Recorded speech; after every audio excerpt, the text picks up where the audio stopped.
Welcome to today's Explainer. I am so thrilled you're here today because we are charting a course into some absolutely fascinating territory. We're looking at the future of global trade, specifically remote-controlled crewless cargo ships navigating global waters. These ghost ships are no longer just some sci-fi concept. They're actually becoming a reality right now, totally transforming the maritime industry. And to do it, they rely on incredibly complex webs of communication. But that brings us to a massive question. How do you actually steer a massive cargo ship from thousands of miles away? Just think about the sheer scale of a modern freighter for a second. It's packed with thousands of shipping containers, navigating through treacherous weather, dodging busy shipping lanes, all without a single captain at the helm. It's just a staggering engineering challenge. Because in a fully realized autonomous future, the number of human crew members on board these vessels is exactly zero. The entire burden of safely operating these floating behemoths shifts completely away from human hands and entirely onto invisible, highly robust webs of data. Okay, let's dive into this. Here is our roadmap to demystify this whole architecture. First, the autonomous ship reality. Second, the massive data problem. Third, inside the smart ship. Fourth, the connectivity manager. And finally, securing the future fleet.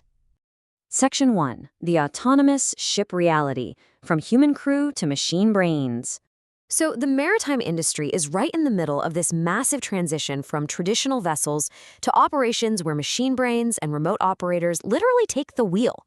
To give you a clear mental model of how this scales up, the International Maritime Organization has laid out 4 degrees of autonomy.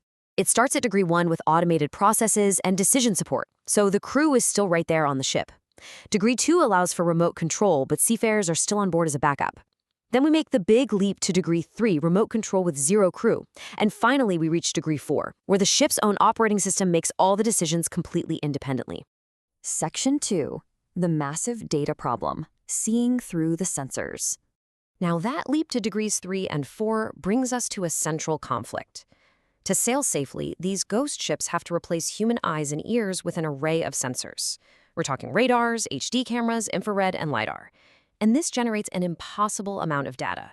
Just think about the staggering asymmetry here. Based on the source research, a single raw 3D LiDAR file mapping the physical environment can be 200,000 kilobytes, and that updates every single second. Meanwhile, the control data required to actually steer the ship from afar, that's less than 10 kilobytes per second. So we are generating an absolute ocean of situational awareness data, but we only need a tiny trickle of steering commands in return. Section 3. Inside the smart ship. Building the brain. To handle this massive bottleneck, we really have to look at the internal brain of the ship itself before we even think about how it connects to the outside world. Within the ship's network architecture, the real secret weapon is something called sensor fusion. The ship's internal systems use local image processing to compress data right there on the spot. They might take that massive 3D LiDAR file, convert it to a simple 2D map, and extract only the relevant obstacle data.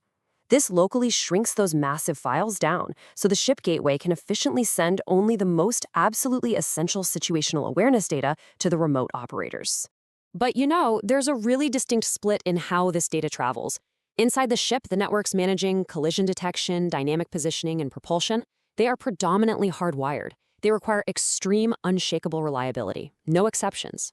But in stark contrast, the connections linking the ship to the outside world, to those remote operators and public clouds, well, those inherently have to be wireless, which introduces massive vulnerabilities and environmental challenges. Section 4. The connectivity manager, the ultimate traffic cop. Managing these wireless challenges requires a highly specialized brain. This is really the hero of our story, the connectivity manager. It's an intelligent entity that seamlessly bridges the smart ship to the rest of the planet by continuously evaluating communication routes. Its primary job? End-to-end resource management. And crucially, it prioritizes data based on quality of service. So in a crisis, it completely guarantees that life-saving safety and distress data are prioritized over, say, routine engine telemetry. This entire setup brilliantly illustrates exactly how dynamic this hybrid architecture has to be. Depending on its physical location, the manager has to seamlessly hop between low Earth orbit megaconstellations, terrestrial 4G and 5G networks, public Wi-Fi, and even digital high-frequency radio. It's doing all of this on the fly. When the ship is near the coastline or operating in a port, The Connectivity Manager actually has access to some incredibly high-speed terrestrial technologies. We're talking 5G networks offering up to 20 gigabits per second, LT, and localized high-speed Wi-Fi that's perfect for the heavy logistical traffic of a busy port. These systems are cheap and they are incredibly fast. But, of course, this creates a real geographical problem. We have to ask, how far out into the ocean can these lightning-fast terrestrial signals actually reach? Because when you're relying on land-based cell towers, physics eventually gets in the way. Due to the actual curvature of the Earth, 36.8 kilometers, which is about 20 nautical miles, is the maximum line-of-sight distance, assuming standard 20-meter masts on the ships. Now, you can push that slightly if you have much higher shore masts, but the reality is clear. The moment you leave coastal waters, deep-sea sailing absolutely requires a handover to satellite networks. There's just no way around it.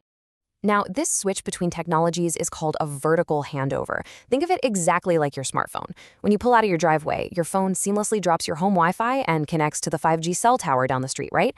And it does it without dropping your streaming music. Well, the Connectivity Manager executes this exact same process just on a massive scale, shifting a 100,000-ton cargo ship from coastal 5G straight to deep space satellites. Let's see how this builds in terms of actual system logic. The vertical handover process is highly proactive. The system doesn't just sit around waiting for a signal to drop. It uses passive measurements to continuously scan the horizon, checking quality of service requirements like delay and jitter. If the current network starts to degrade even a little, it proactively selects a new route and executes the handover to prevent any sudden, dangerous blackouts. Finally, Section 5, Securing the Future Fleet, Defending Against the Invisible. So all this continuous shifting between public and private networks opens up a pretty frightening door. What happens when bad actors deliberately try to jam or intercept this incredibly complex web of communication? Because autonomy relies entirely on software and connectivity, the ship gateway must act like a heavy-duty digital bouncer. It aggressively authenticates all incoming traffic. Without robust authentication, malicious users could bombard the ship with a denial of service, or DDoS attack, effectively paralyzing the vessel's ability to communicate with its remote operators. To keep these autonomous behemoths safe, network engineers really focus on 4 core security principles. First, confidentiality ensures strict access control. Second, integrity guarantees the sensor data hasn't been tampered with. Third, availability ensures the systems are awake and ready when needed. And fourth, redundancy, and this one is huge, ensures there is absolutely no single point of failure. If a router breaks or a satellite goes down, the ship absolutely must still safely navigate. But there are physical threats too. A very real one is intentional interference like GPS or GNSS jamming, which is becoming increasingly common out there. To combat this, ships can utilize something called dynamic spectrum access. This is an incredible piece of technology that allows the ship's communication systems to dynamically shift frequency bands the exact moment interference is detected. It keeps the connection to remote operators alive and kicking. And the crazy thing is, the tools at our disposal are only getting more powerful.